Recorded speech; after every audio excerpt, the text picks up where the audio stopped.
don't want you to be alarmed, but over your right shoulder, there's an action figure of the Max chilling in the $5 super fun cheap stuff bin of Kapow Comics.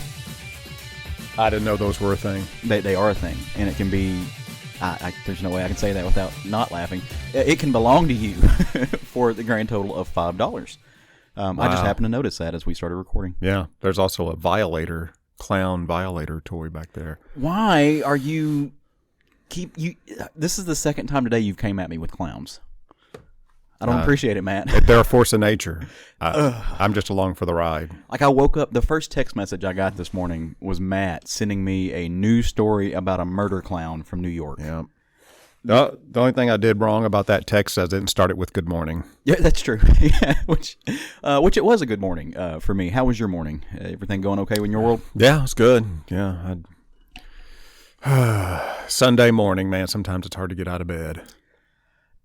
For me, it's not, because this is the day I look forward to the most, because usually it's when it's my most relaxing day. Is it? So, yeah, like I woke up this morning, got up about 6, went in the kitchen, made myself some coffee, and when I say made myself, like I did a nice French press. Yep. And then I like to cook on Sundays. And I'm trying something different today. Have you ever had pozole? No. It's like a Mexican stew. It's like a Mexican pork-based stew. Sounds good. So it's really good, made with lots of peppers. So I'm slow cooking it for about 8 hours. But got up this morning, cut my peppers, got everything ready yesterday. So like 3 different kinds of peppers. Went in, got my tomatoes roasted, did all that, and so set everything. Got my pork shoulder all cut up nice, and so it's going to roast for 8 hours. That sounds like I can't lose. My house smells amazing. Not bad. It is the good stuff. So that's happening today. It's been a shitty couple of days weather-wise here in Central Arkansas where we're kicking it. Not so much fun. No. Lots of rain, lots of thunder. Banner's about to have just an ongoing panic attack. He's not happy. Banner being my puppy dog. But other than that, man, it's been good. School starts back tomorrow. I got my grades back. Yeah. So I made good grades this past semester. Nice. So let me ask you about that. Okay. What is your motivator to keep your grades so far above board? Personal challenge. Mm-hmm. For me, that's it. So this is something I tell all of, like, anybody who knows me, you can imagine what I'm like among law school students. I really am like the law school, like, uncle. I'm not necessarily the law school dad, but like I've got this group of kids who are, I say kids, they're 26. They're younger than I am. I do try to like keep them in good spirits and stuff, and I try to be a positive influence in their life. So I try to tell everybody all the time, your GPA is not a reflection of you. You are more than your GPA. So if you have a high GPA, don't let it get to your head. If you have a low GPA, it doesn't matter. You're still in law school. And in 5 years after you've graduated law school, or after you've graduated whatever group you're in, no one gives a shit about your GPA. Do you have the degree or not? So don't let that bring you all the way down. But for me, it is a personal challenge. Like I want to do the best that I can do. I want to have good grades. I want to learn. I love knowledge. Like that, I love to read. I like to know that I know things. Yep.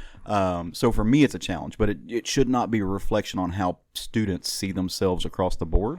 Yeah. And especially with law school, because law school inherently like pits you against your peers, and I hate that. Yeah. I just can't. Like, I think we should all help each other do better. Yeah. That's why I give like my outlines to all my classmates. Like, I study together, so I try to help everybody rise to the top. But I like to know things, so I want to do well. When I was in school, I liked getting high marks because I felt like I put the appropriate effort in, right, and I wasn't slacking. But also a big part of my motivation was I'm probably gonna screw something up, and I need a cushion. Yeah. So I'm like, I got a high B average or an A. I got an A average going, so I can afford to screw something up and not be totally lost. Right. That's the thing. Like, this is my last semester, so I'm finishing up law school this semester. So the next 15 weeks is it for me. I'm taking 5 classes that are either hard, boring, or I don't give a shit about. We'll pick one of the 3. Some of them are a combination thereof. Man, that was all my classes. Well, I love the law, though, so a lot of the stuff I find interesting. And there's 2 or 3 classes I'm taking that I'm really excited about. But other than that, these are going to be tough classes. So I like knowing that I'm going to dust my own shoulders off because I put in the work, and I get to brag a little bit. Like, I'm in the top 20% of my class. Nice. Of a class of over 150. I like that if this semester the senioritis kicks in, or I just want to say fuck it for a week and go read some comics, that I've got room there. Yeah. Like, I'm not gonna just sink slowly. Yeah. And that helps. So it really is just like, be the best I can be for me, and build myself up that grace period that you're talking about. Which I hadn't really thought about it, but that's a really cool concept that I didn't even know I was really doing. So nice. But enough of that scholastic shit, man. This is the Southern Fried Geekery podcast. Still, we are back for a whole nother week, and we are not going to bore our Sunday morning, but we're not going to just languish your ears with the lamentations of academia and all of that weird stuff. We are going to talk about the comic books because that's what we love. That's what we. That's how Matt and I met. Matt and I, Craig, and Jerry and Sean, and our former co-host, our little merry band of ne'er-do-wells that put on this show. We like the essential sequentials, and so we're here to talk about it as we always do. I am Caleb Alexander McKenzie, Matt Trogdon, and this is episode 211. Putting points on the board, man. It's great. It's insane to me. Actually, it's not, because we're all fairly dedicated people. Yeah. But the insane part to me is that we have done 211 episodes without missing a single week. Yeah. I'm very proud of that, because consistency it means a lot, and especially in today's world where not a lot of consistency. No, indeed not. Across the board. Well, if you are a longtime listener, we appreciate it. Thank you. Thank you for hanging in with us. It's been another year. And for those of you who are new to the show, welcome. Thanks for popping in and joining us. We hope you enjoy about the next hour of the show that we're going to put on. Just talking about some funny books, getting ready for the conversation that is spurred by that. We've read a bunch of stuff, some of which are going to overlap. We're going to do a roundtable that both of us have read. And then we're going to talk about some books that neither one of us probably shared. I don't know. Maybe we did. Maybe we didn't. And then we're going to drop a little bit of a short stack on you to get this kind of ball rolling. If you want to do us a solid, however you listen to this podcast, if it has an ability to give a rating and review, give us a couple stars. Explain to people what we do, what you like about the show, and it lets them know that, hey, we might be something worth listening to. It lets us know how we're doing, and it gives us the ability to track ourselves. If you have any comments, questions, you want to kind of join in a broader community, we have a Facebook page. We're at Southern Fried Geekery on Instagram and Twitter, and we have an email address, southernfriedgeekery@gmail.com, that you can reach out to us on. We would love to hear from you as we kind of just continue on this path of reading comics and sharing in this pop culture experience that the world has given us to appreciate. And then last but not least, I want to go ahead and just kind of give you a glimpse into the future, so to speak, because I polish off my crystal ball here. At the end of January, at the end of every month, we do what we call a chaos episode, which is not scripted particularly. As none of our shows are particularly scripted, but we don't go by like a framework. Right. At the end of January, we're doing a show that's going to have a framework to it, but it's our like quote unquote favorite of 2021. I say best of because that's easier to say, but it's it's not really the best of. Art is subjective, so but it's our favorites. So we're going to go through a top 10 list, so to speak. And it would be great if you folks listening at home put together your own top 10. We can compare and contrast, man. It's cool to see what other people are reading. So get ready for that. It's happening at the end of the month. Hopefully, fingers crossed, our brother Craig is going to be back with us for that. Really looking forward to it because I miss my man. It feels like the third spoke of the wheel is broken. Like the third leg of the stool. Yeah, I mean, it's kind of like we're doing our best to balance, but it is something is missing when Craig's not here. Yep. So, all right, you ready to talk about some comics, my man? Ready. Let's do it. Tell me about a short stack. Drop 3 comics on me that you read this week. So, starting off, my short stack is from Dynamite. This is number 5, Red Sonja, by Mirka Andolfo, as the cover says. Got a little problem with that because there's a whole creative team on this book. So the fact that it says Red Sonja by Mirka Andolfo is kind of some shade, I think. Dynamite Publishing, you should know better. Is she writing and drawing it? Or? No. Oh. Okay. Strangely enough, not only is she not writing it alone, she's got a writing partner for this book, Luca Bellangrino. But there are 8 illustrators listed for the book and 4 colorists. So there's like an extra, I don't know, seems extra egregious that it says by Mirka Andolfo on the cover when there's such a huge creative team. So, but still, reading that one. not hating it.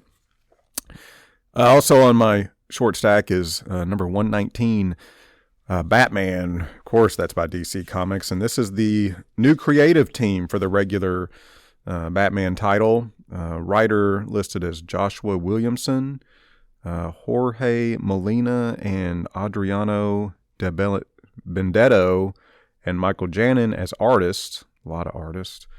And then Tomu Muri as colors. Oh, I love that. I love Tomu Mori's colors, man. Like that dude is aces. So I really like the way this new storyline is taking off. In short, it's pitching Batman against one Lex Luthor, which I've not read a Batman versus Lex Luthor story in a minute, as the kids would say. It's been a while. So I'm looking forward to that one. And then I picked up, I think this was from a couple of weeks ago, but I just picked it up. This is a DC Black Label book, Batman One Dark Knight. This is book 1, written and drawn by Jock. So the art in this book is great, as Jock always delivers. And the story is apparently the local Gotham government has, part of it anyway, has decided that some of these criminals that are in Arkham Asylum need to be relocated to Blackgate because it's more secure. So they're moving an Arkham Asylum inmate named EMP.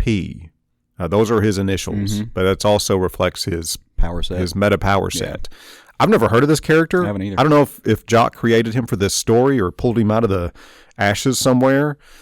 So anyway, this is this story that the patient is being moved and the convoy is being attacked. Batman's trying to protect the convoy. Patient gets out and shenanigans ensue, as one would expect. Nice. So book 2, I guess, is going to be him trying to protect and also get this inmate to Blackgate prison.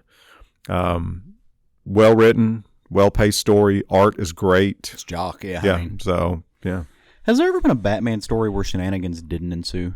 Like, has there ever been a story like imagine this story where like Batman's taking all the precautions and he's just like watching and waiting and then just nothing ever happens and there's this build up expectation and then Barbara Gordon's just like on the microphone being Oracle like, no, everything's good, man. Like, you're fine. Like, that seems like a really funny story. That it feels like that's been done somewhere. Yeah. Frankly, I don't remember it though. Yeah. It feels like it's been done somewhere. It's got like, what does Batman do with it? Which like all of a sudden, he legitimately has downtime. Yeah. Like, what does he do then? I think there was a story kind of like that because they were setting it up for like something was going to happen at the end of it, some type of celebration, and like all the rest of the Justice League were just taking care of things in Gotham before he could. Yeah. And it pissed him off. Yeah. Because that sounds right. Yeah. Good stuff, man. I love how much you're digging the DC right now. Yeah, I'm buying a lot of DC now. Frankly, 95% of it is Batman. Right. But that feels like that's what DC is doing now, is 95% Batman. Yeah. Don't check my numbers on that. No, but I mean, look, if you grab the DC catalog, our buddy Jason Wood talks about this all the time, and it is on some level irritating because if you look at like the DC previews, the majority of stuff is centered out of Gotham. It may not even be Batman, but it's Gotham centric. Yeah, and there's a lot of other great stuff in the DC universe that is being written right now too. So I can't say like it's not on the shelf, but the majority of it is Batman, but it's what sells. Like, you can't argue. Like, this is a they keep doing it because people keep buying it. It is a money driven industry. Yeah. So they're going to keep doing that. Yeah, but the flip side of that coin is what I'm waiting for, and it'll happen eventually. Somebody's gonna do something great with one of the other characters and blow it up, like it's happened so often. Well, not so often, but it's happened in the past. Yeah, we've had these legendary runs with Flash or legendary runs with Green Arrow or Green Lantern. That's going to happen again. Sure. I feel like the character that is most due for that is Swamp Thing. Frankly. Yeah. I feel like Swamp Thing has just been on the shelf for too long, and somebody's going to do something that's going to get that character back in the spotlight. Well, see that. Well, I think you're specifically talking about Alec Holland's Swamp Thing, because I mean, this is where you and I would disagree, is because I think the current Swamp Thing run is excellent. And and that's the thing is but it's not. You know what I'm talking about? I 100% know what you're talking about. Interestingly enough, I feel like Booster Gold and Blue Beetle are at like that moment where they could do something really big with those characters, and bring them back because those characters are beloved. Me personally, I'd like to see it with Wonder Woman because that's my girl. But you know. All right, so I read a little bit this week too. I'm going to drop a short stack on you, and I'm going to bend the rules a little bit. The first book on my short stack is not a comic, but it's a book about comics. It's called Sparring with Gil Kane. I think I told you I was reading this not too long ago. I forget if it was on the show. This is a book put out by Fantagraphic Books. It's debating the history and aesthetic of comics, edited by Gary Groth, obviously Gary Groth of the Comics Journal, and just a long time, one of the smartest people, critics, minds in comics, put this together.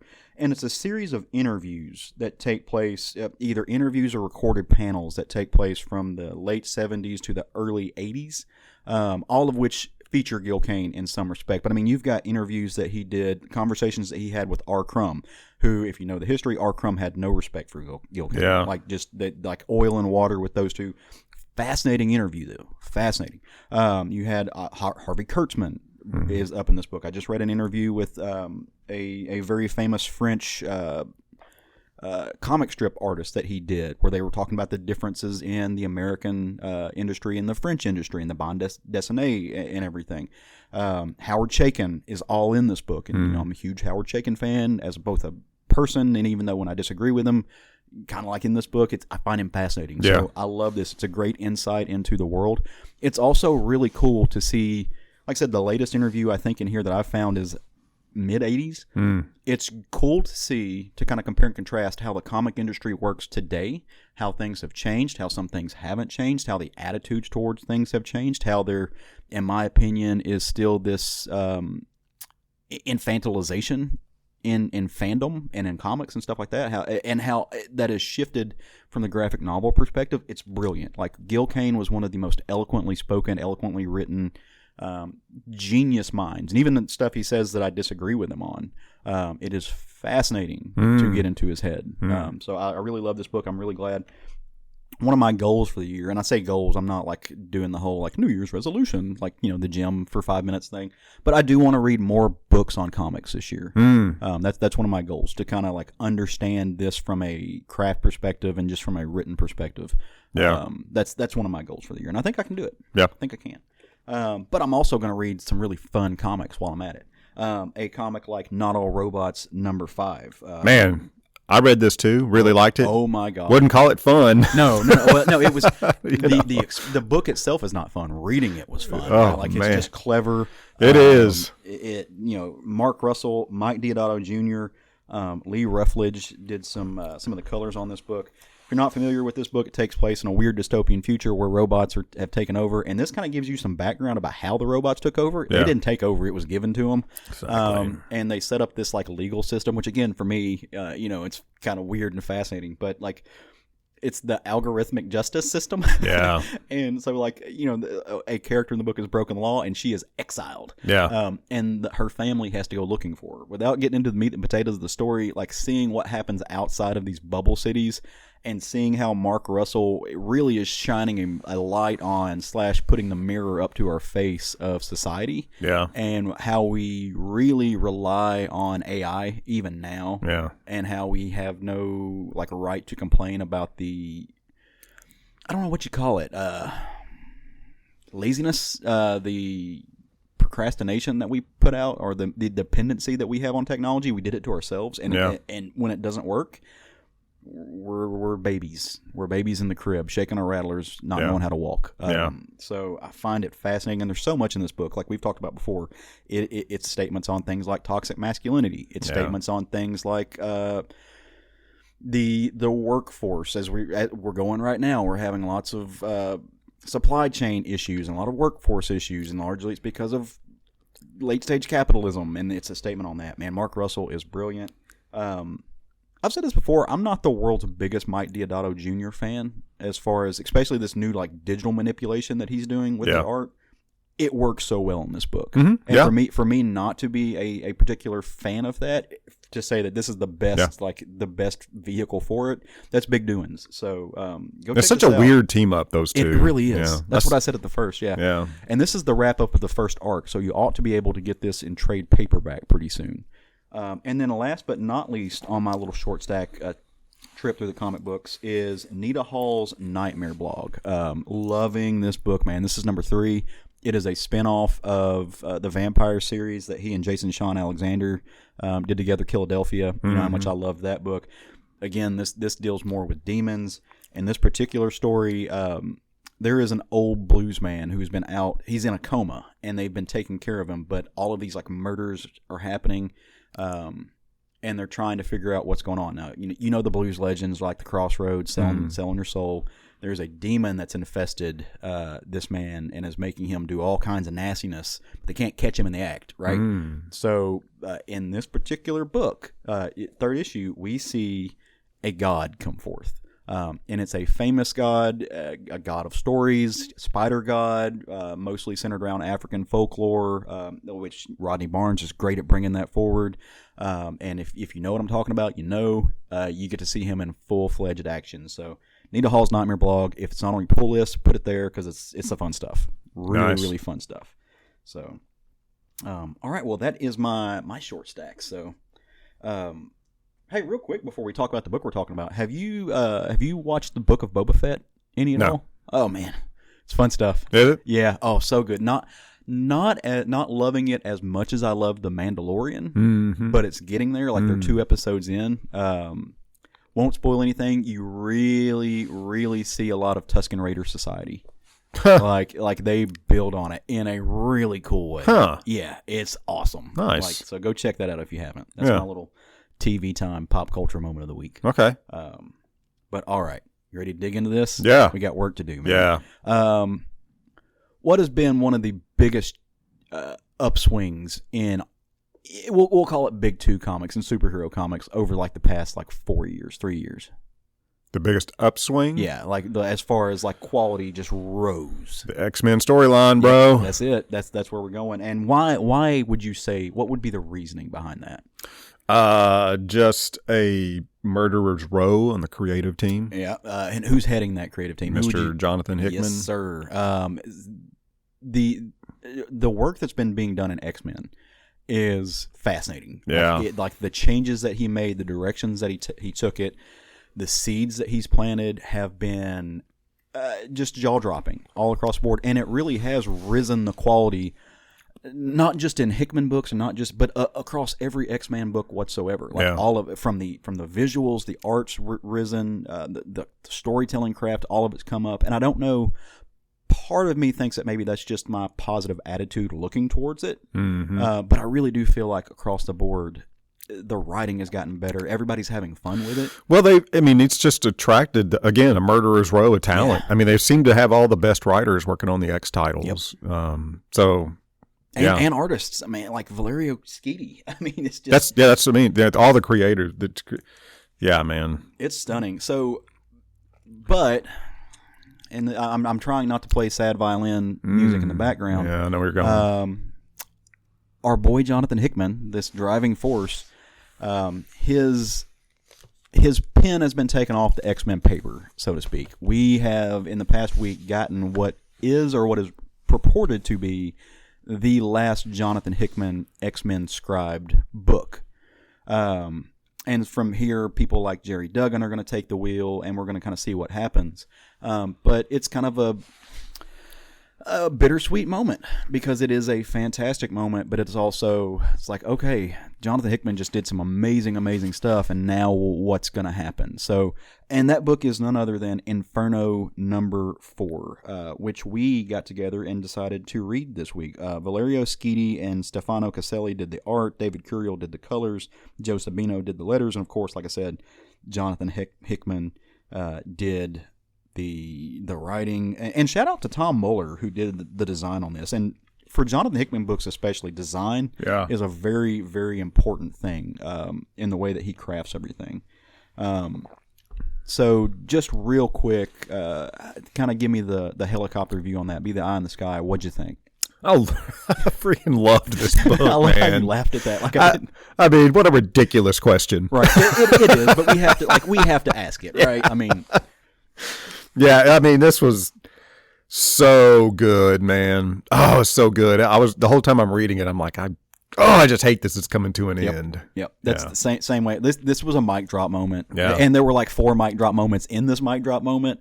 And again, like we're going to nerd out about this because at the end of the day, we're grown men who grew up on this stuff, and it's got a deeply planted seed in our personas and in our, like, at the end of we love it when comics are fun and comics are good, and that's what this has been across the board. It's incredible, and not only is it joyful and exuberant, it's also incredibly smartly written. Like there is a level of intellect threaded throughout all of this that just there's something about the X-Men universe. Yeah.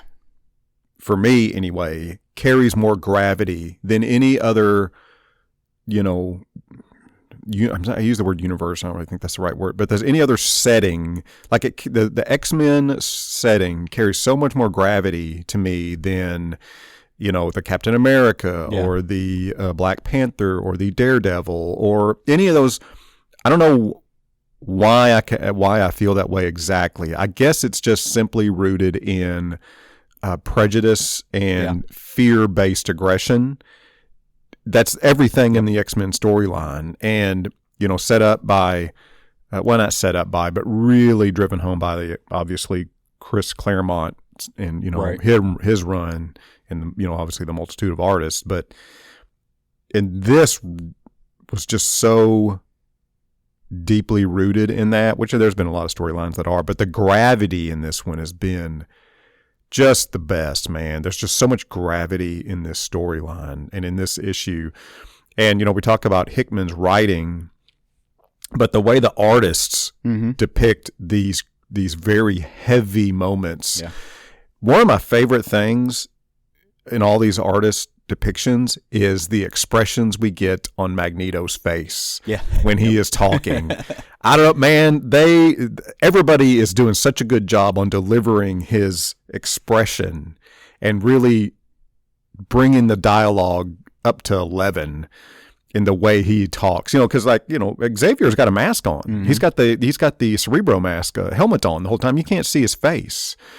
But Magneto, and of course knowing what we know about Magneto's history. Oh, he's a raw nerve. And just how he thinks about himself, yada, yada, yada. That is one of my favorite things throughout this entire run is Magneto's lines and his facial expressions in doing so. Well, it's been interesting, too, because Magneto's a character throughout history that's always had this, like, this he keeps up a veil a little bit. Like he's a person of machinations. Like he's got a plan for everything, and he doesn't lay it all out for you per se. Like when he's doing things with the Brotherhood of Evil Mutants, like he'll put one foot forward, but he doesn't show his cards all the time. What's been funny about this book, I say funny, interesting about this book, is that Xavier has been more shrouded in subterfuge. And where I say Magneto's a raw nerve, he's been the one who's most been willing to just kind of lay it all out there. And say, no, like we're past the games. Like this is it here. Yeah. Like this is what it is. Yeah. And I love that. And I've thought about what you were just saying about the gravity and of the X-Men and their situation and why we're drawn to them. We live in an age where a lot of comics and a lot of people like to focus on things like anti-heroes, where it's somebody who's in the middle, in the gray. And like you set characters aside who they have tried to shoehorn into that idea. But you have something akin to the X-Men, which live in the gray. They are people who do heroic things, but they're not per se heroes. They are doing what they have to do for survival. There's a refugee story in there. There is I don't want to call it. It's not necessarily easy to reach, but it's prevalent. There's like a verisimilitude there, a reality that's easy to latch onto and pull to the page that we stem from real life, where people aren't inherently good, and we live in a very tribal world, and where people will do things to help their communities, sometimes at the detriment of other communities. And at least post the 1950s in America, especially in the United States, I should say, we understand more about community-based struggles. We understand more about inherent biases. We understand more about all of these programmatic bigotries that are laced into the system that that's what the X-Men's about. Yeah. And it's ripe and rich when it's under good hands who understand those things. And I think that's what makes it just so interesting and truly fun to read. And I don't say fun as in it's going to make you feel good all the time. I say fun as in, as from a reader, the experience, it makes you think about these things. And especially under Hickman's run, where we're literally talking about nation building and things like that throughout this entire run. I love it, man. It's incredible. That wasn't necessarily the 30,000 foot view. That was the let's zoom in real close. Yeah. But let's talk about Inferno real quick. And so I want to give, and I should have given this earlier, but spoiler warning across the board. There's we didn't drive all the way over here just to be vague about what we're talking about. We're sitting at the table together. We're going to discuss this, with some spoilers in there. So if you haven't read Inferno number 4, you're not living right. Mm-hmm. B, get thyself to a comic shop and fix that, and then come back and finish this episode, right? Because you're going to want to talk about it with us. You're going to want to hear our thoughts on it. I have purposely not listened to like 4 other podcasts that I normally listen to this week because they were talking about this, and I don't want any spoilation. I don't want any crossover. My thoughts are my own. Spoilation. Yeah. It's a legal term. It is. It's actually a legal term. It's a real thing. But I always go back and listen to it afterwards. And hilariously enough, it's funny because sometimes I feel like I'm syncing up with and saying the same things other people do. So which happens, right? Yeah. So, in Inferno, let's get into this. Let me set up the characters for you. We got to have our pawns and our pieces right on the chessboard. You've got Professor X. We've got Magneto. We've already talked about that. Of course, we've got Moira X, who Moira McTaggart, longtime X-Men people know her. Doctor in this world. Turns out Moira has been a mutant all along, and her mutant power is Buddhism. Essentially, she does not die. She comes anytime she dies. That thread ends, and she comes back. She can bring herself back to life. Not on purpose, but just in doing so creates a whole nother thread on the timeline. That's limited though. Like we're running out of space for divergent timelines. Mystique and Destiny, longtime couple. They finally solidified that in this most recent run. That they are married. They have a life together. They were in love. The powers that be kept Destiny off the board for a while because of some of the history. She can see the secret, Moira's secret. And she can see what Moira has done before and how, throughout these timelines, Moira has been on, sometimes she's been with the mutants, sometimes she's been against the mutants. She's always trying to find a way for the timeline not to end, to destroy. And that puts her at odds a lot. And she's done some really terrible things, which in one timeline led Destiny and Mystique to immolate her and just destroy her. And so there's bad blood there. That's what I'm trying to say. They're in their feels a little bit. Cypher and Warlock, who are part and parcel with Krakoa. Cypher is tapped in and knows what the mutant island is feeling, knows what to do. He can communicate with it. Emma Frost is Emma Frost. She is the White Queen. So she is as brutal as she is beautiful. And then on the opposition side, you've got the Omega Sentinel and Nimrod trying to these AI units who are trying to end mutant kind and humankind, life as we know it. And, we often think of mutants, especially the X-Men books, as it's an A and B thing. Like they're either up against the humans or they're up against whatever villains. They position this as more of a triad. You've got the AI who are going to destroy humanity and mutant kind. And so there really is a tug of war in 3 different directions here. Throughout this story, kind of what's happened is throughout Inferno, Mystique and Destiny finally get their way a little bit. Destiny is brought back to life, through the resurrection abilities that the mutants now possess, which has really offset everything about the Quiet Council. It's kind of backed up their plans. It's put Charles and Eric and Moira on defense a little bit because they're now terrified of what's going to happen because Destiny can see everything, the future, the past. She knows it all. She can read into the minds. She is the Oracle. She just knows all things. And so it's got them in a really rough position because they're now afraid that all of their hard work is for naught. Like, Krakoa, the uprising of the mutants, the terraforming of Mars, all of that is going to end if they kill her. Which is what they want to do, right? Again, there's some bad blood there. But they're dealing with that, and at the same time, they're trying to deal with the fact that the Omega Sentinel and Nimrod have like joined forces, and they're now pushing their way to exterminate all mutants. Well, Charles and Eric decide to take things into their own hands when Moira goes missing, and they got to go look for her. They are convinced that that she is holed up in the Orcus node, this space station that's been floating around the sun. That they are, and Moira's being held by these folks. What they don't know, Mystique has already done some work, and Moira's not there. It's they didn't. The left hand didn't know what the right hand was doing for reasons, and it's put Charles and Eric in a really bad position because they rolled hot right into a trap for absolutely no reason at all.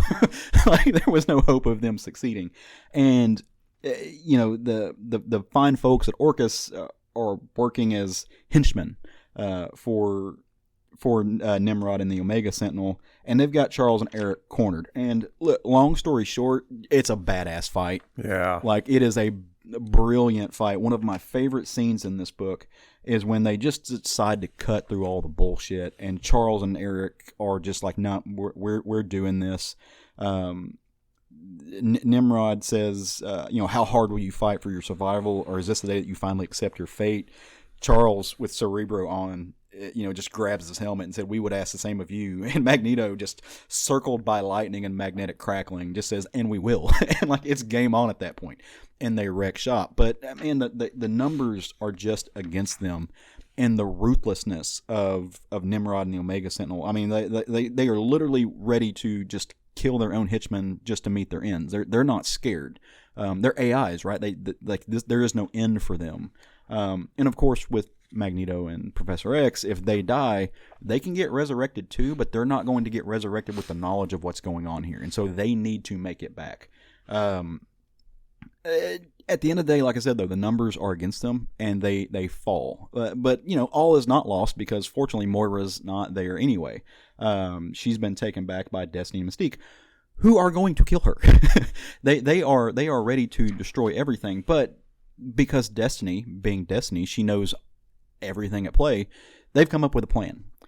Forge, inventor of all things, Mr. Machinist himself, has made a weapon that should have never been made, a weapon that should have been destroyed, along with any knowledge of it, that can turn a mutant into a human, which there's always throughout X-Men lore and X-Men history been this concept, right? Like, the humans are going to make a quote-unquote cure.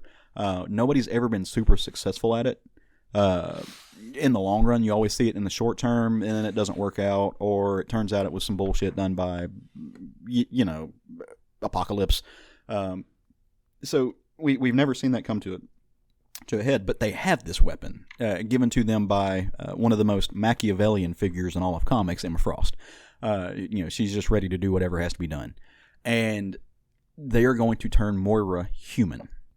And then they are going to kill her, because if they do that, her mutant powers will not, they won't exist. They won't be able to stop the timeline, and there won't be any resurrection for her. And this timeline can just continue on and go.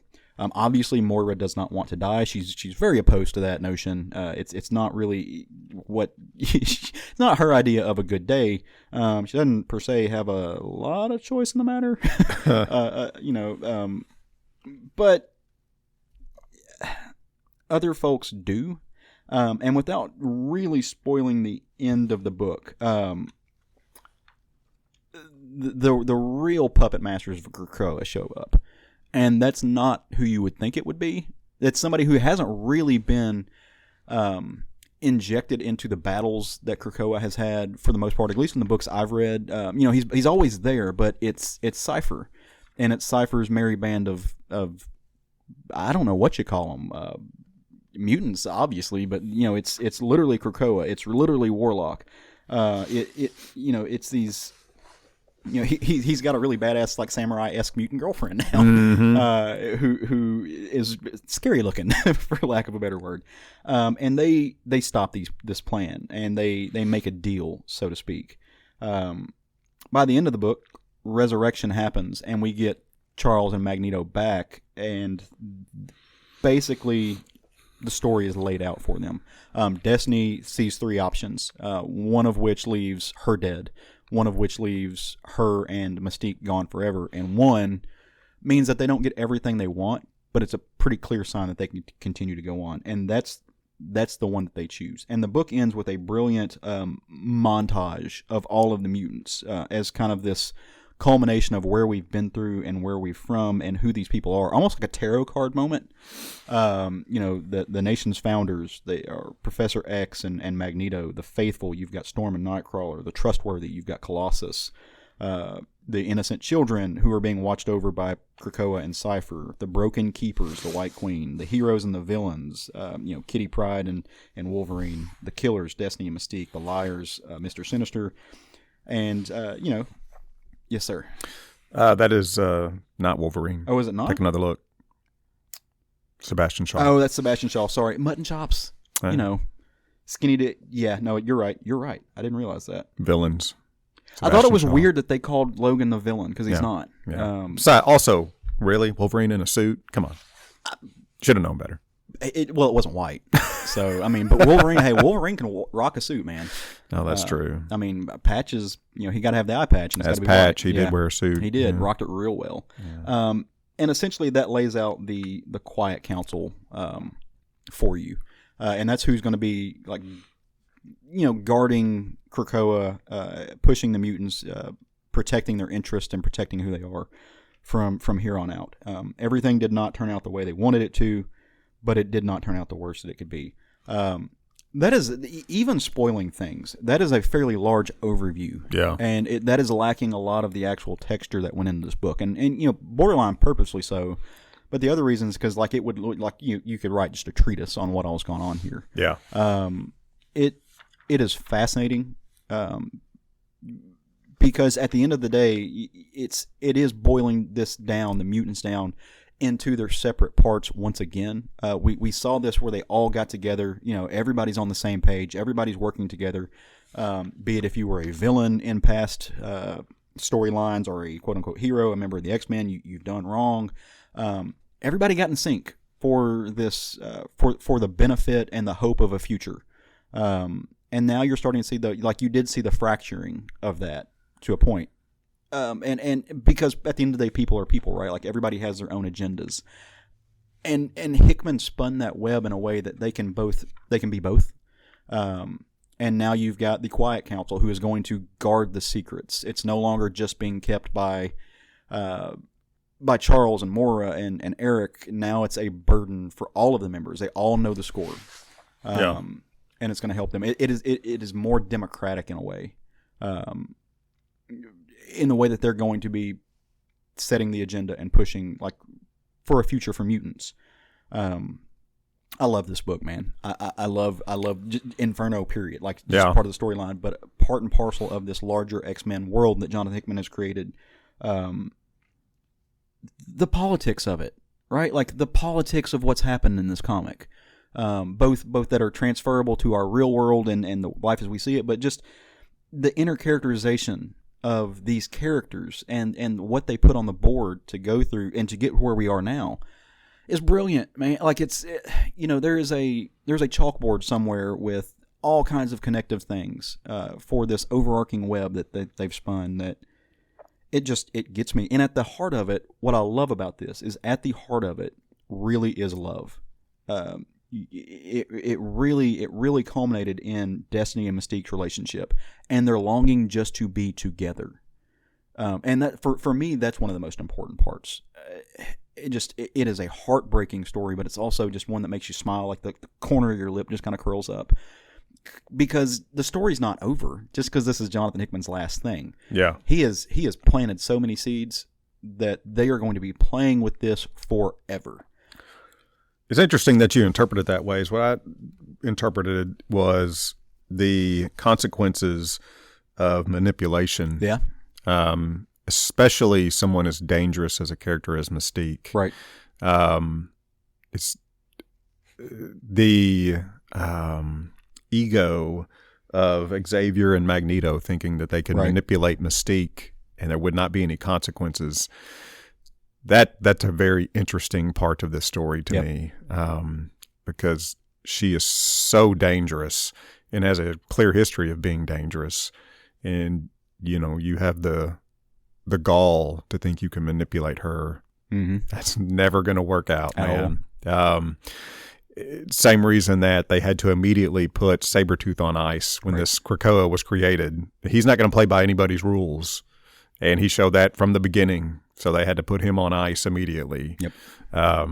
Of which he's coming out of that ice. I saw that. I knew you'd be happy. How you feel about that? I'm stoked about this. Nice. I don't know. X-stoked? X-stoked.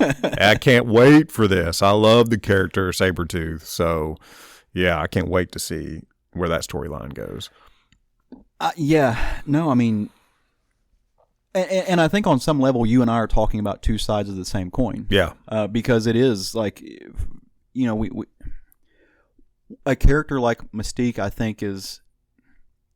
we always say that thing, the most dangerous creature is somebody with nothing left to lose. And I think that's wrong. And I think in this story that plays it up to where, like, it shows how wrong that is.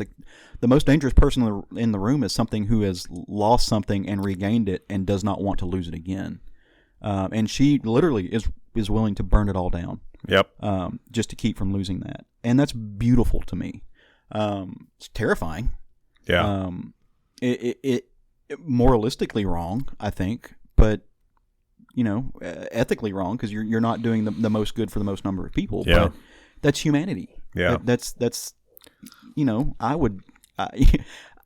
I'd mow down I don't know how many people if it was them or Roger. We always think of like the psychological aspect, the trolley scenario. You can go you can stay on the same path and kill 5 people, or you can change paths. You can make a conscious choice and only kill one person. What do you do? Yeah. If that one person is my spouse, I know what I'm doing. And that's wrong, right? Like that's a personal choice for me, and it does the least good for the least amount of people. But that's love, that's power.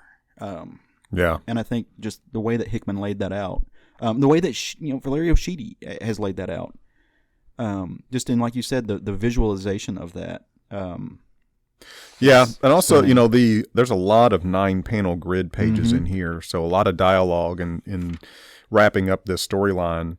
But it was, all this text and all these 9-panel grids was easy for me to read because every blurb was compelling because there's so much gravity at the end of the story. Yeah.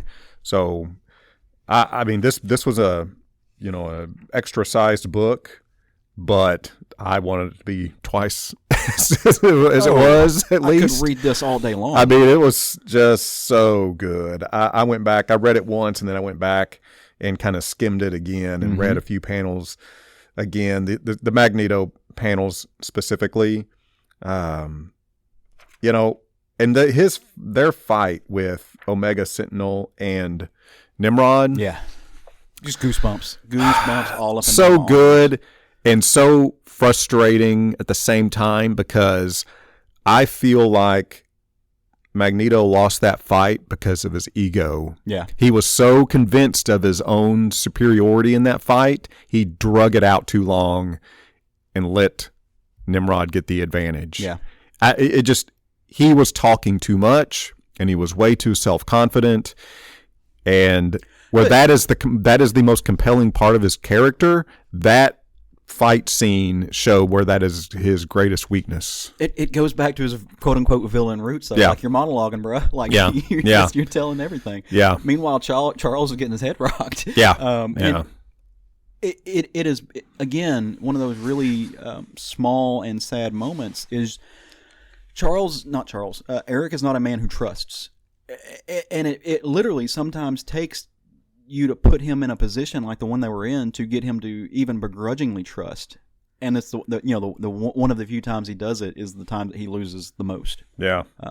And again, I say he loses the most because at the end of the day he doesn't. They're able to be resurrected. Moira's not actually there. She's been kidnapped. They don't know that. They lose the information that they gained from this moment where they realize that Nimrod and the Omega Sentinel and Orcus are all in cahoots in some level, and that it's really the AIs are coming. We're going to get the robot wars before it's all said and done with.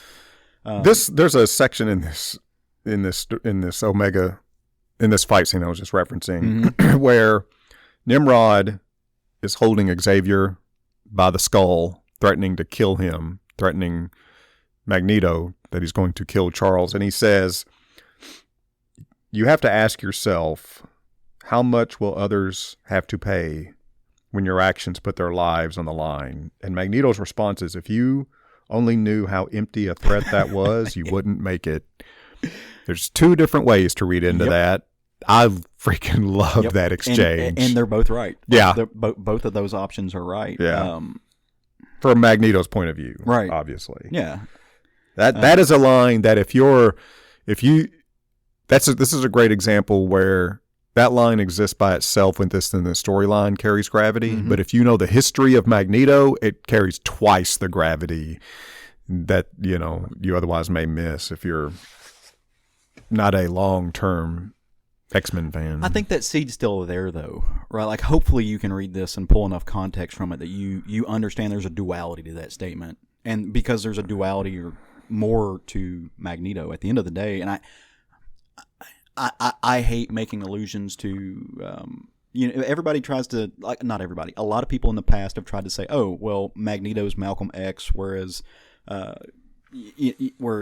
Xavier is Dr. King. Mm-hmm. And that's not true. Like, I hate making that comparison because in some ways this is fictional and that pulls a lot of things and really makes those men only a profile of bullet points, and I don't think that's fair or right to do. So I don't do that. But I say that to lead up to the fact that he literally is a character who will, by any means necessary, like he is the cause. Is the number one. Exactly. The cause is the number one most important thing, motivator. Not the people. Yeah. It's the priority. So yeah, it's tough to say goodbye to this book. One thing that is fascinating to me that I think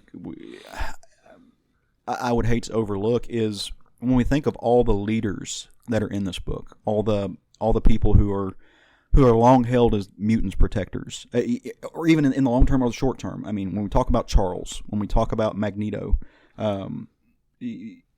Moira in this book, the White Queen. We talk about all these corners who have always had their long term things to quote unquote protect mutant kind from anything to solidify them a place. To me, it is fascinating that the person who actually does that is Cypher and Krakoa, who is actually the one. Like I said, I love at the end of the book when you're getting this tarot card layout of the Quiet Council. Exodus is a weird character too, by the way. Like, I haven't figured him out yet, but that he is the protector of the innocent children, which is mutant kind, right? Like, it's all of these people who haven't had these machinations, who haven't had these long form plans, who aren't putting themselves out there as something else. With Professor X, Professor X is a fucking asshole. Like I grew up with the 90s cartoon Professor X, and as I've grown into reading comics, I just realized how much of a bad person Charles is for good reasons. He's equally as a villain as Magneto was ever portrayed to be, in my mind. But it's Cypher and Krakoa who are the actual protectors and the actual guardians of mutant kind's future. That is fascinating to me, especially when you add in his connection to Warlock. And if you take these two things, that he is the true protector along with Warlock, and he's they are two peas in a pod, they are one and the same, and the AI wars that are about to happen, where you're about to get this culmination of sentient life and sentient life versus meets a cohabitation, like a partnership of those two things. I hope somebody's puts those pieces together and plays with that. Yep. Because that, to me, is one of the biggest and best dynamics that could come out of this. You basically have a parasite versus a cooperative partnership. Yeah. And that's going to be fun to see. All in all, man, like 6 out of 5 stars, I think. So, yeah, it was outstanding. Yeah. Outstanding. I can't wait to lived up to the hype whenever the creative team was announced, and that it was announced that basically Hickman was going to be driving this X universe. I keep using couldn't have been more excited, and it's just really nice to see that it all lived up to the hype. The more creators they brought on board, everybody's delivering. well, some well above board for me personally. Yeah. So it's just really nice to see something be this successful when you're expecting it to be. Right. Well, and from a point of personal satisfaction, you know, we've talked about this on the show before. I think I am more inclined to like try to play the guessing game at what's going to happen. And, you know, about a year ago, maybe a year and a half ago, when they really started like forecasting the fact that Destiny and Mystique's relationship was important, and they started pitting against, especially when Magneto and Professor X double crossed Mystique and refused to give her back Destiny after she did something for them, after she failed getting the information at the station. It wasn't really double crossing; she didn't do what she was supposed to do, but it was really a shitty moment. Yeah, right? Oh, definitely. I remember at that time talking to you and Craig and being like, "Man, like." This is it. This is the linchpin. Yeah. This is the linchpin right here. Like, and from a point of like personal satisfaction, to actually be right in that, to have had that be the thing that led up to the culmination that Hickman was working with. Yeah. And for you know, as a gay man, to have this be a queer character and finally have that question answered, just frankly, because we've all speculated that for years. It's always been a thing like, no, dude, like. They were a couple. They raised a child. Claremont hinted at it. Claremont has said that was the way they were supposed to be taken, but they wouldn't let him write it. Just to have Hickman say, no, guy, like, shut up. This is the thing. They were together. That is her wife. They are wives. To have that just nailed down, no questions asked. This is what it is, and this to be the thing that either holds it all together or unravels it, being the power of love in their relationship, built on a queer existence. That is important to me. Like, that is cool. That means something, both in my personal life and in my experience as a queer man who reads comics. Like, I literally am getting goosebumps talking about it. I mean, other people are like, okay, that's cool, but it's just I'm grateful for this book. It's not often that I feel like I'm grateful for a comic, because a lot of this is just pop culture and just fun and escapism. Yeah, I'm grateful for this comic. Yeah, I am too. It really was a gift. So.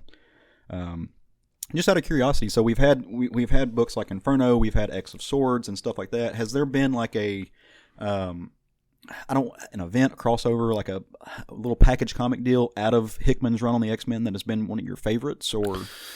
I think I'm going to have to say House of X Powers of X. That was going to be mine. Because, I mean, it was the beginning. Everything was, the building of everything was so good. Yeah. So good, man. Oh, it was so compelling. That hardcover set, I did not buy it. I should have, but I'm really hoping that we get a giant like Hick-omnibus, Hickmanibus, Hictionary, a Hictionary, yes, of Hickman's tenure and everything that he at least. I would love it if it was just everything. Yeah, like if you give me like a 4-thing set that is just here's all, like no matter who did it, like here's everything. Yeah, who knows if that's going to happen? But especially just the Hickman written stuff. I want an omnibus of that, but it really was that first like setting up the board. Oh, it's crazy. Close second for me personally, as this is just pure as a fan, was the Trial of Magneto. Yeah, also setting. You know, Wanda's my girl. That's my boo. She was in the real world. Go straight for like 5 seconds with her. Well, more than 5, but that's I love her. That's she's deep in my heart. And to have them reset her and set things right with her was pretty cool. Yeah. So exactly. Do we have to quit talking about it? I know, right? Do we have to? Can we? Let's go back. All right. So House of X #1. Yeah. Right. Yeah. So no, dude, I loved it. Go check this out if you haven't read it.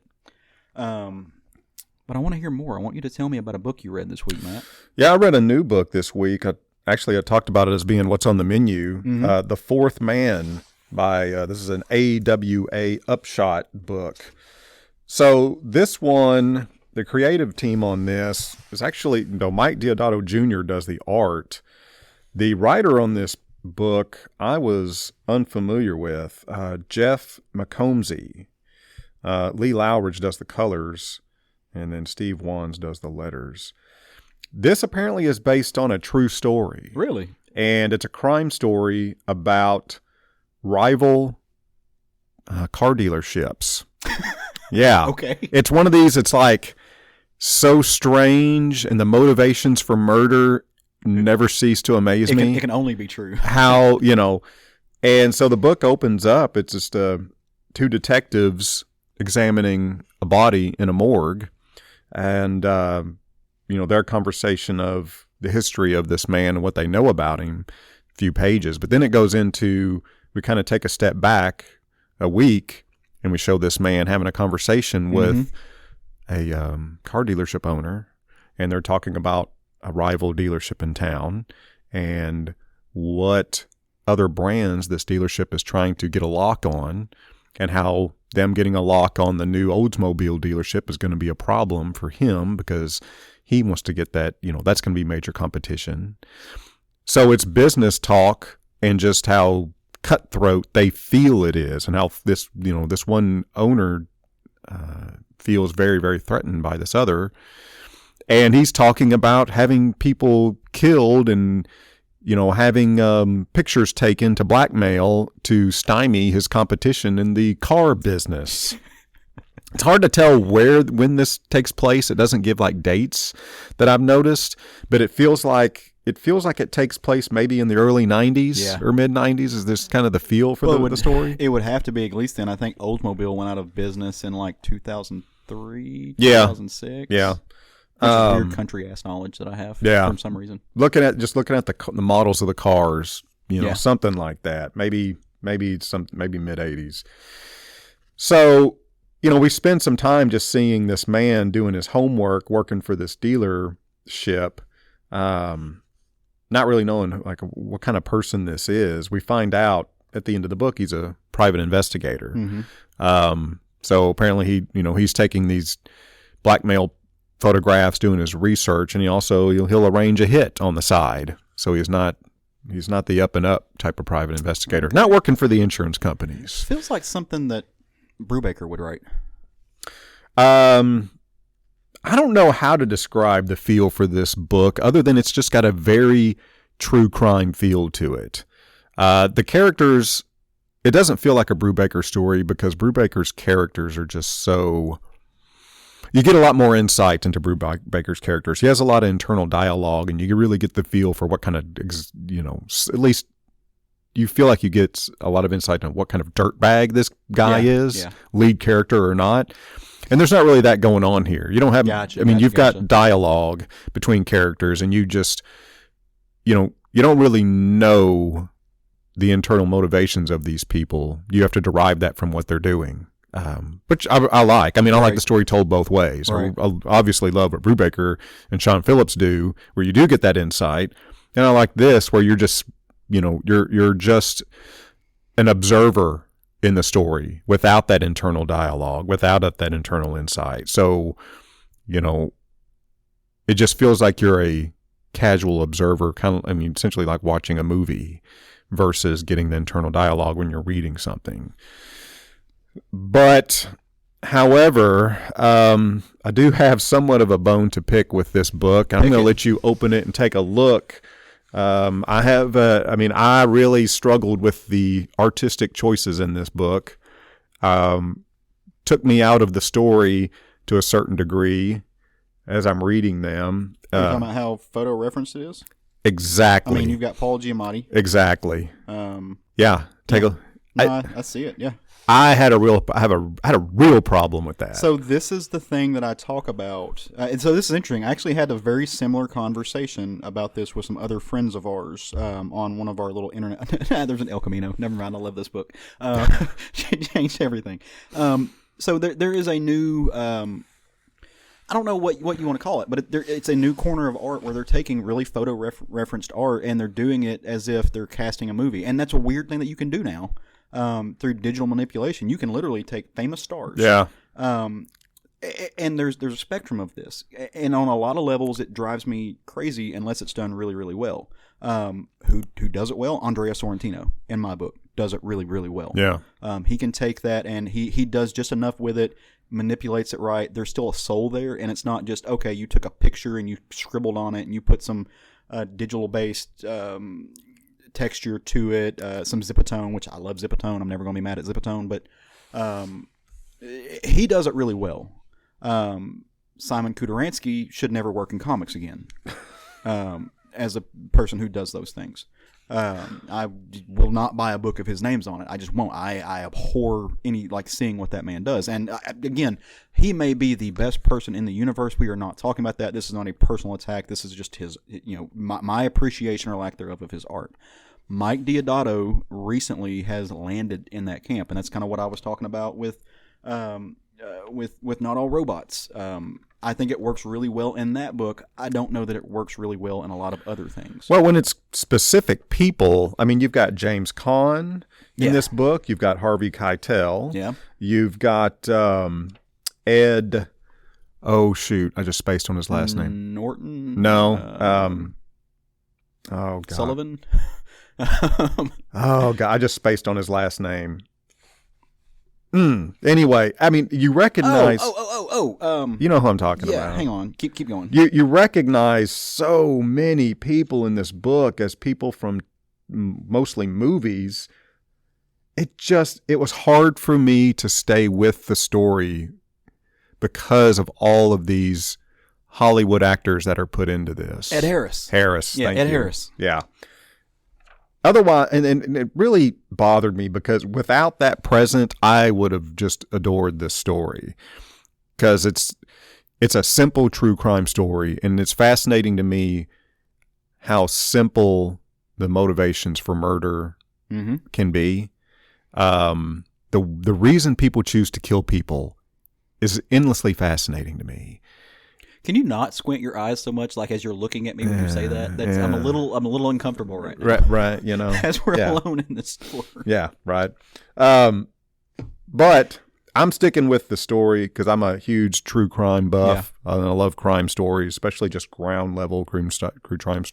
And after I read this, I want to look up this story and find out how much of it is, in this story is followed by the absolute truth, and how much artistic liberty they took with it.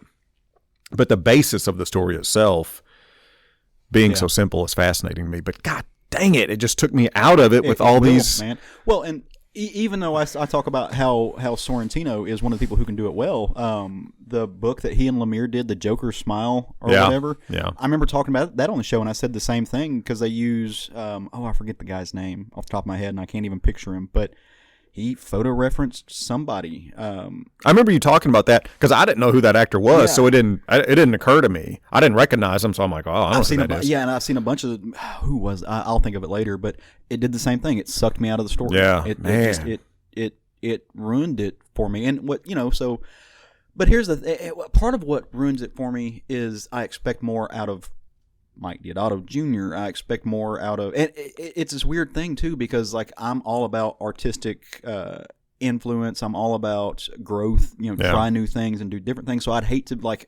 say that they shouldn't do this and we should stifle art and the utilization of a new medium in digital art. And we live in a day and age where now movies have been caught up. Movie magic has caught up to where they can do the really cool stuff that comic books have always been able to do. Like there was a point in time where you can do anything you want to in comics because there's no budget. As long as you can draw it, it can be there. So it doesn't matter. Versus a movie, now it's like, okay, now we can have these movie stars forever in our comic books. I wonder why they. I would like to know why they do this kind of thing. Speed, maybe. He has got 2 books going on right now. Yeah, if not more. And who knows what else he's writing? So maybe it's Deodato Jr. has 2 books.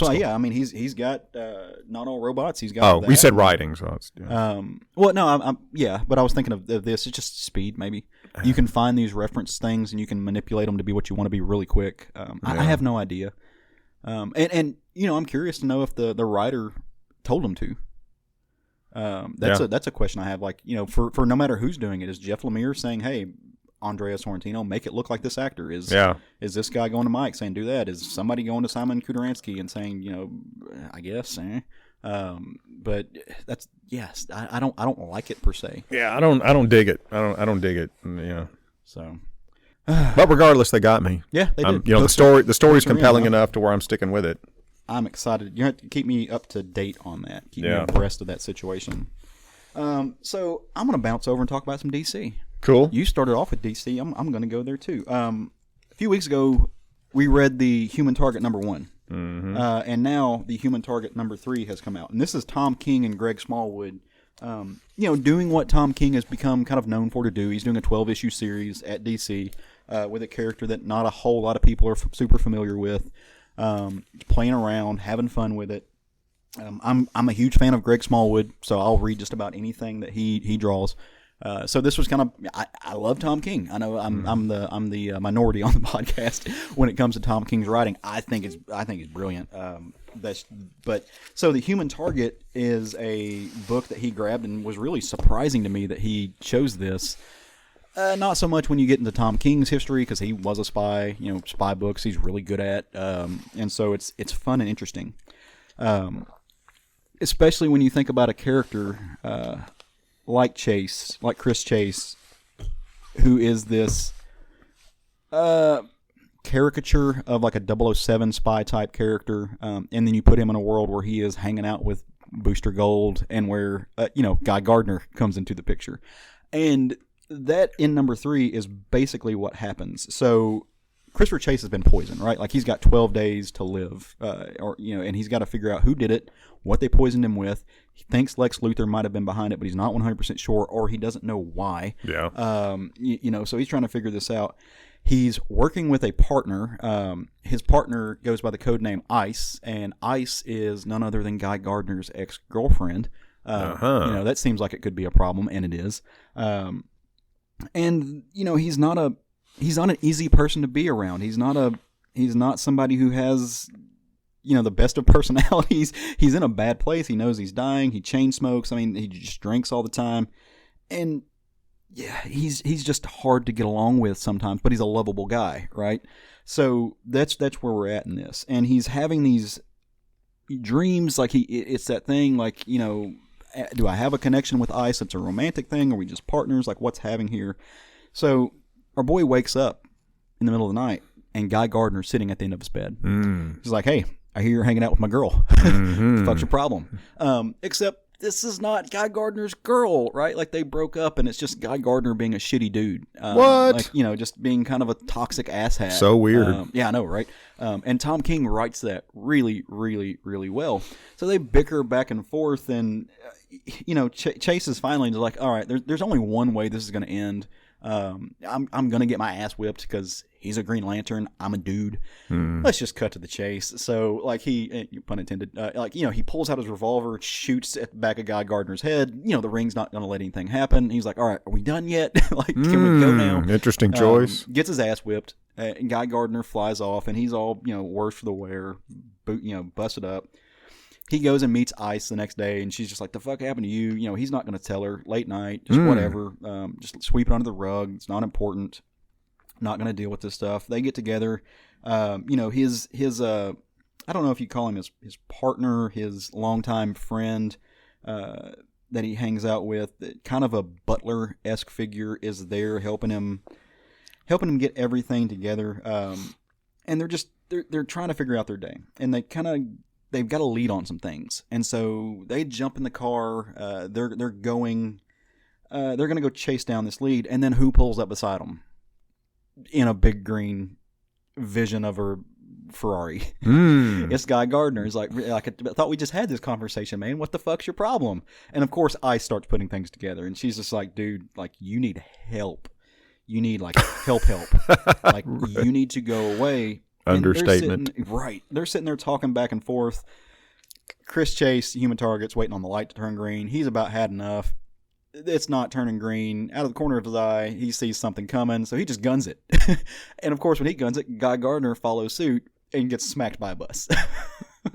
Just out of nowhere. Just really comical scene where they just drive off, and he's like, he's fine. We're not going to go back and check. And so they roll up to this like strip mall. After dealing with all this, they come to this little bitty strip mall, and there's a grand opening happening of a bagel shop. Guess who might own this bagel shop? Guy Gardner? It's Booster's Bagels, man. It's Booster Gold, the man of the future. Come back to the past. I just knew Guy Gardner would get into the bagel business. No, he's not. He seems more like a hoagie kind of guy. No, Booster Gold has got his own chain of bagel shops now, and this is the grand opening. And so they've come to talk to him to try to figure out, is this something from the future that he's brought back accidentally? Has Booster Gold done the Booster Gold thing where he slipped up and let something out that's bad because he's Booster and that's what he does? And they don't get the feeling that that's what it is. They start talking about what makes his bagels different. And it turns out Booster Gold has gone, like, he's gone back in time because he can do that, him and Skeets. And they got, sesame seed from ancient Babylon, poppy seeds from ancienter Sumer, and then onions from even more ancienter China. But something that they brought back was some water. And so that's a key to what's been poisoning him. So they realized that, okay, this is nothing... This has to do with Booster. They don't know what it is yet, but it's he does play a role in this, but he didn't do it on purpose. He's just a stooge doing what Booster does. He is, and so they kind of break out and go about their business. They get done. They go out. They're going to chase his car, except it's on little green blocks and it's been broken down. And Guy Gardner's sitting there leaning up against it. He's like, "Hey, you need a ride, babe?" And Ice has had enough at this point. And we know that the lanterns, the rings aren't going to let any, like, they have an automatic defense system, right? If you know the history, there's a reason her name is Ice. She is meta. She has powers. She's basically the chick from Frozen, minus the sing-alongs. But she gets pissed at this point, and she just brings down just Arctic winds all around him, and the ring protects him. And if you know anything about the rings, it takes a lot of power to even block it out of the way, much less to break it. And she is so pissed. The force is so strong that she starts fracturing and cracking this Green Lantern energy ring shield that he's put around him. Like, she is pissed. She gets her point made real quick. Indeed. And so as they go about their business, they get back to the hotel room, and there's this moment, she's dropping him off, and Chase has been drinking all day, man. Like, that's who he is. He doesn't know if he's going to die and not doing the shit sober. Who can blame him? They get back to the hotel room, and there's this whole, like, will they, won't they moment. Is she going to come into the hotel? Is she not? Like, is this going to be yeah. Ultimately, it doesn't happen. And they split ways. But as you've seen throughout this entire issue, somebody can't let sleeping dogs lie. Guy Gardner shows up after everybody's left, and he's sitting there trying to get some sleep, and he's trying to swing his dick around. And Chase isn't having it to a point where they're gonna go, I guess, walk outside and duke this out again. But at the last moment, somebody comes down, and it's Hal Jordan. Human Target and Hal go back. They've had a relationship in the past. Hal lands and is basically having this, like, what are you doing moment with Guy, and basically says, look, we've talked about this before, you can give me your ring for a little bit or you can lose it forever. Puts Hal in a predicament, or puts Guy in a predicament. It's like, okay, like, my boss is here now. I'm doing bad things. I'm about to lose my identity forever. Yeah. And so he begrudgingly turns over the ring for a little bit and gets it back. Except this ain't Hal, and these are master spies, and I'll leave it at that. Whoops. Yeah, you don't know who. I'm not going to tell you who this is. It's hilarious. I'm not going to tell you how he flies, because it's not a person who can fly. There's been some slip of the hands and stuff happening here. So it was a fun kind of finale to this third issue. Great little bookend to this chapter. Seeing just a dude get one over on Guy Gardner. It took all day, but he finally did it, and is in a better position than he was before. Has some power, and at least has taken this dipshit off the board for a little bit. Yeah. So him and Ice can actually focus on the work at hand instead of dealing with just toxic boyfriend bullshit. Yeah. So it was super fun. I love Greg Smallwood's art and the coloring that he uses too. It's got a very postmodern in the 60s vibe to it. If you've seen Greg's lines before, it really does look like he's it's almost like he's drawing with a really sharpened crayon. Like, his line has enough of the texture in there. Looks like a colored pencil. It does, yeah.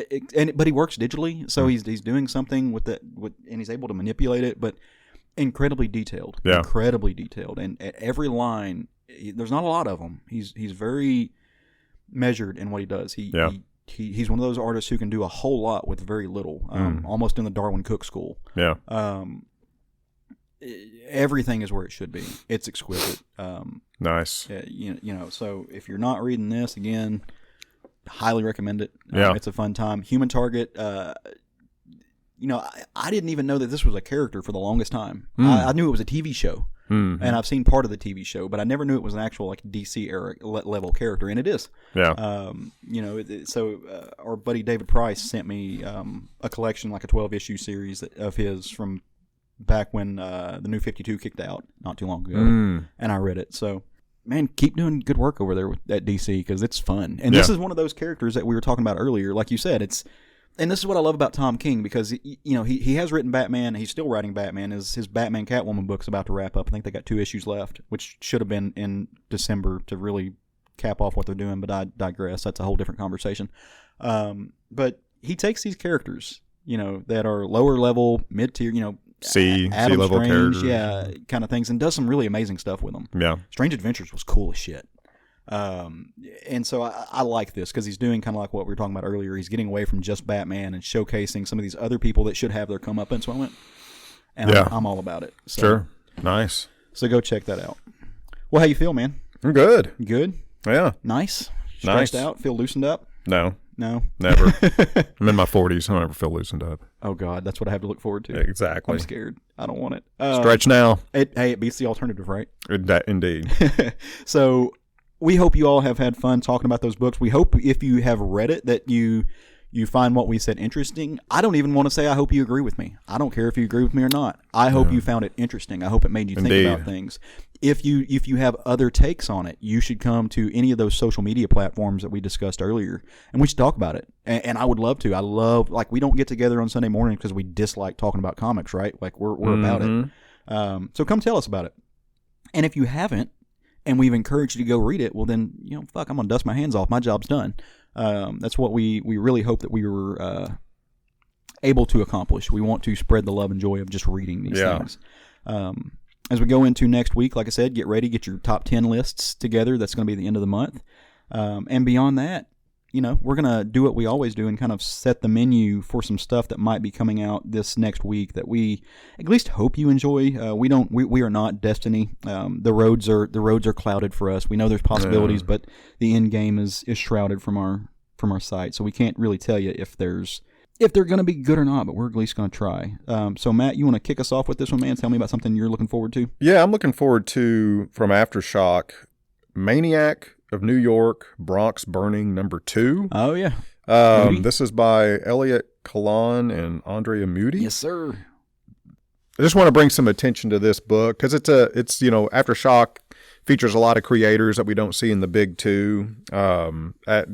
Some we see a little bit, some not at all. Mm-hmm. But, the quick synopsis, Maniac Harry is loose in a Bronx high school, and it's not so he can finish his GED. With video of Harry's bloody rampage going viral, seemingly everyone is converging on Bright Future Academy. The name of that school is hilarious to me. Yeah. I mean, that is like, marketing 101. Right. Bright Future Academy. Nothing's good's coming out of that. Give us your money, parents. Yeah. So, it's like Shady Pines retirement. Yeah, exactly. So I'm interested to see where this story is going. The ending of the first arc kind of left you feeling like, is there a supernatural bend to this or not? But regardless, this I'm looking forward to. I'm going to see where this story goes. I'm right there with you. I'm going to pick this up. Yeah. I think, see what's happening with that. It sounds fun. Yeah. Sounds really fun. Yeah, it is. It's interesting to me anyway. Outside, it's not a superhero universe. The lead characters are 2 female detectives. Mm-hmm. Obviously that's a male dominated industry. Both characters have had their problems in the past. They're given this case because nobody else wanted it. Those kind of things. Well, that's kind of what I love about the Nita Hawes Nightmare Blog that I was talking about earlier. It's a female. She's playing a detective. The cops in their detective. At DC, Renee Montoya is one of my favorite detectives. You even go back to the Image stuff. Sarah Pazzini, Witchblade. So there's a long history of women detectives and some really decent stories. Yeah, sure. So I'm intrigued. And Witchblade. And Witchblade. Yeah. In addition to, and then there's that, which was 90s awesome.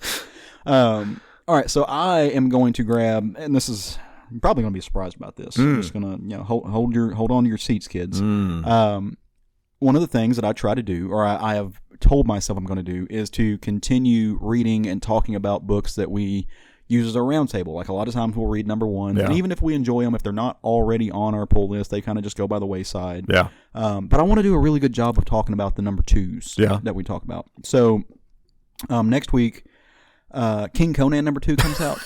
So I'm going to read that. What? Surprise, surprise, and check that out. Just because, I don't know, I got a feeling about this. I got a feeling about I this do series. too. It is, of course, Jason Aaron, drawn by Mahmoud Asrar. Obviously, Marvel Comics is doing that because they own it. It's the best Conan not being written by Blaze, or not being published by Blaze, I should say. Yeah. And this is the Barbarian King of Aquilonia versus the unknown Conan. Conan must make an unholy alliance as if he is going to continue. I can't read apparently today. His journey on the Western Sea. Look. I love Aaron and Mahmoud on Conan. Yeah, man. Like, tattooed on my heart. Man. Like, loves it. So I'm going to continue down this line and just keep talking about it. Yep. So, and that's what I'm looking forward to next week. I got a feeling that'll be good. Like, I can hedge my bets on that. Yeah, I got the same feeling. Yeah. If I was a betting man. Yeah, put money on that. Put money on Put money on that. Yeah. You can also put money on the fact that we will be here. Same time, same place. Recording another episode next Sunday. We hope you will join us. We hope you've again enjoyed the experience. You want us to do a solid? Tell your friends about it. You got friends who like comics? Tell them about this show. If they've got free time, we try to keep it under an hour 30. Nice little listening experience. If you need to break it up, that's fine. But we would appreciate it spreading around. We want to build our listenership, and we want to build the community, because that's what the fun stuff is. There's lots of comic podcasts out there. Obviously, there's not a lot that just really focus on the positive, and I feel like we do a really good job of focusing on the positive without being shills. Like, we're not just loving things for the sake of the thing. We're not doing this for bitch sessions. Yeah. Complain-a-thons. Nah, who has time? There's armchair quarterbacking. Only so much. No, of it. thank you. But we can still be critical. Sure, I appreciate that. Yeah. So, because we're grown folks, we can think about things. We have cognitive abilities that we put to good use. Oh man, I'm not sure about that. Reading funny books. So come back and see us next week. And in the meantime, go forward and love some comics. Put some money on it.